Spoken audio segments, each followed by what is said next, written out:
La ville de Babylone, 2012 après Jésus-Christ.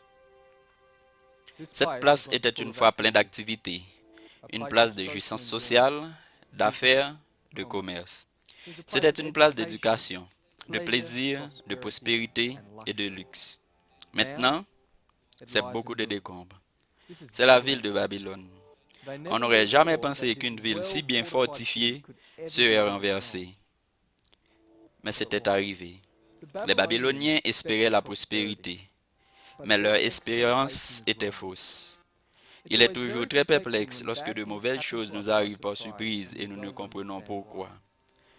Mais quand quelque chose est espéré et comprise, elle donne de la stabilité d'esprit. L'auteur du livre de Daniel venait d'une ville ruinée et il avait de l'espérance, et cela lui donnait de la stabilité d'esprit. Dieu a utilisé cet homme Daniel pour donner de l'espérance au roi de Babylone, en lui montrant ce qui arrivera à son royaume et à sa ville bien-aimée. Dieu veut que toi et moi ayons un avenir espéré, et il utilise le livre de Daniel pour nous montrer ce que nous devons espérer en ces derniers temps.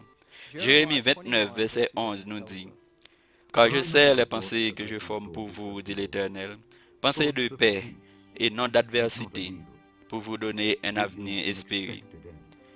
Dieu vous aime et il veut que vous ayez un avenir espéré. Contrairement aux Babyloniens, nous avons besoin de prendre en compte ces avertissements. Je vous invite à venir avec nous comme nous avançons à travers la prophétie de Daniel, pas à pas, pour voir ce que Dieu veut que nous connaissions. Paul Godfrey présente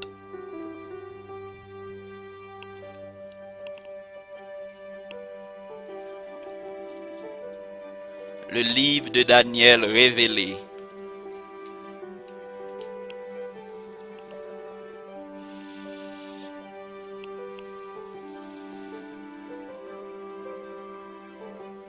Partie 1.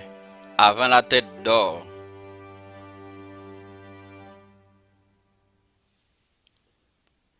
La première chose que nous devons comprendre lorsque nous étudions la prophétie se trouve dans 2 Pierre chapitre 1, verset 20. Sachez tout d'abord ceci, que nulle prophétie de l'Écriture ne vient d'une interprétation particulière. C'est-à-dire que les prophéties bibliques ne se confectionnent pas de tout. Il y a des événements réels qui ont réellement eu lieu. Par conséquent, nous avons besoin des pages d'histoire. Nous avons besoin de connaissances publiques pour décoder les prophéties.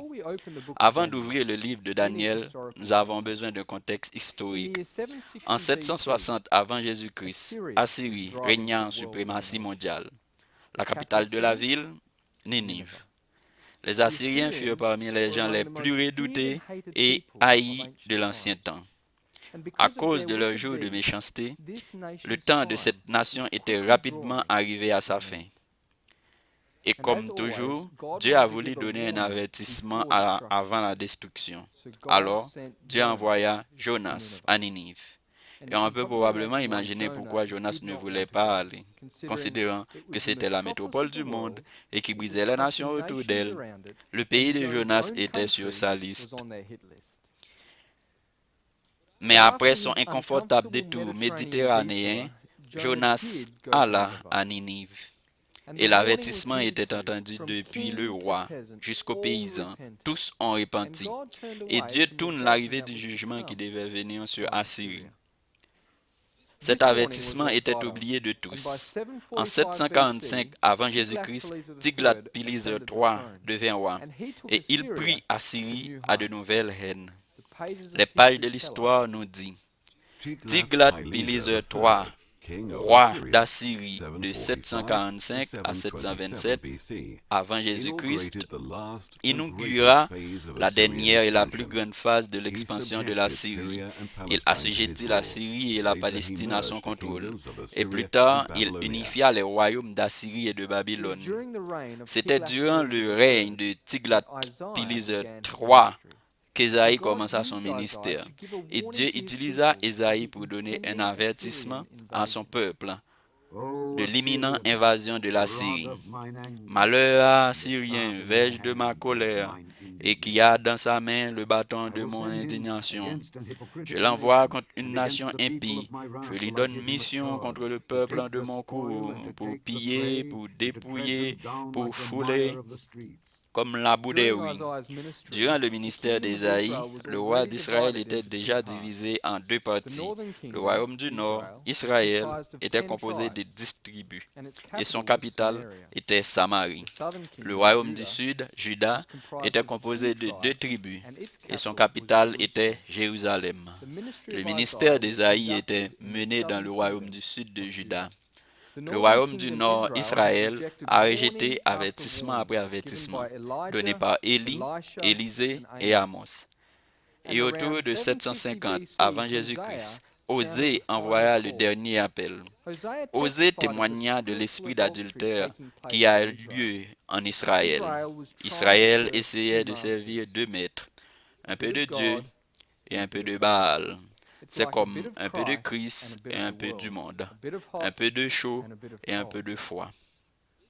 Israël était devenu tiède et le message d'Osée n'était pas entendu. Et maintenant, Israël resta sans prophète. Et comme la Bible dit, là où il n'y a pas de vision, le peuple a péri. Et les enfants d'Israël marchèrent dans tous les péchés que Jéroboam avait commis. Ils ne s'en retournèrent point, tellement qu'à la fin, l'Éternel les bannit loin de sa face, selon qu'il en avait parlé par les serviteurs, les prophètes. Et Israël fut transporté de son pays en Assyrie, où il est jusqu'à ce jour. Ces paroles de l'Écriture étaient accomplies sur une période de 10 ans. En 732 avant Jésus-Christ, Tiglath-Pileser III prit le contrôle de la partie nord d'Israël. En 722 avant Jésus-Christ, le roi Salmanasar vint pour compléter le travail. Mais Salmanasar mourut tandis qu'il assiégea la ville rebelle de la Samarie. Et dans cette même année, son frère Sargo prit le contrôle et compléta la conquête et dispersa Israël, tandis que Juda resta. C'est pourquoi, ainsi a dit l'Éternel touchant le roi d'Assyrie, il n'entrera pas dans cette ville, il n'y jettera point de flèche, il ne lui présentera point de bouclier, il ne fera point de terrasse contre elle. Il s'en retournera par où il est venu, il n'entrera pas dans cette ville, dit l'Éternel.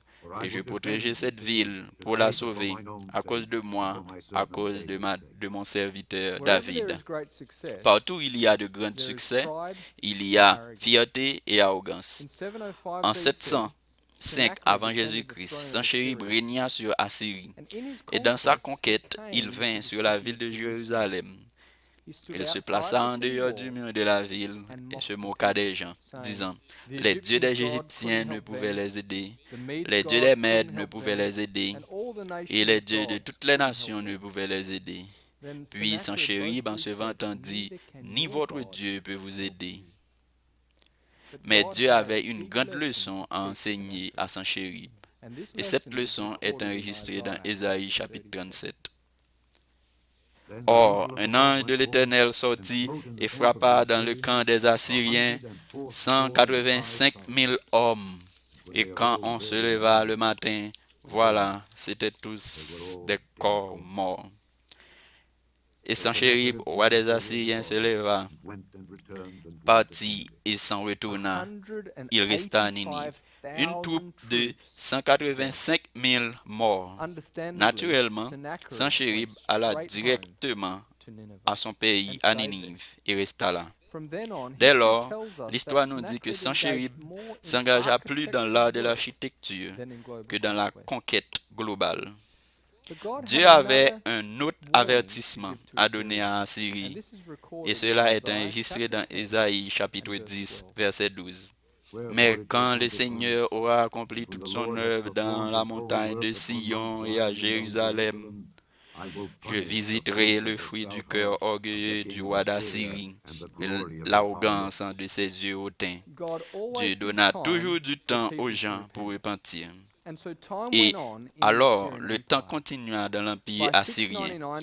En 699 avant Jésus-Christ, Assurbanipal, le dernier grand roi, régna sur Assyrie Et en 640 avant Jésus-Christ, Dieu choisit Nahum pour être son prophète. Avant que la Syrie commençait à décliner, Dieu envoya Nahum pour donner un très clair avertissement à Ninive de sa destruction, comme Jonas faisait 100 ans avant. Car Dieu veut que Assyrie ait un avenir espéré.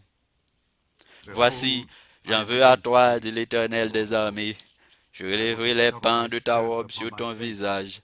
Je te montrerai aux nations ta nudité et ta honte au royaume. Et je jetterai sur toi tes abominations. Je te rendrai méprisable et je te donnerai en spectacle. Tous ceux qui te verront fuiront loin de toi et disent, Ninive est détruite. Qui aura compassion d'elle? Où te chercherai des consolateurs? Assurbanipal jeta l'avertissement donné par Nahum le prophète. En 627 avant Jésus-Christ, il mourut. Assyrie alors tomba en guerre civile. Et en 620 avant Jésus-Christ, un homme de la tribu des Chaldéens du nom de Nabopolassar gagna le contrôle de Babylone. En 612 avant Jésus-Christ, il envoya son armée de Babylone à Ninive. Le général de cette armée était Nebuchadnezzar. Nebuchadnezzar a complètement détruit Ninive. En 605 avant Jésus-Christ, il régna comme le seul souverain quand son père, Nabopolassar, mourut. Maintenant, Dieu éleva à Daniel pour donner un avertissement à Nebuchadnezzar.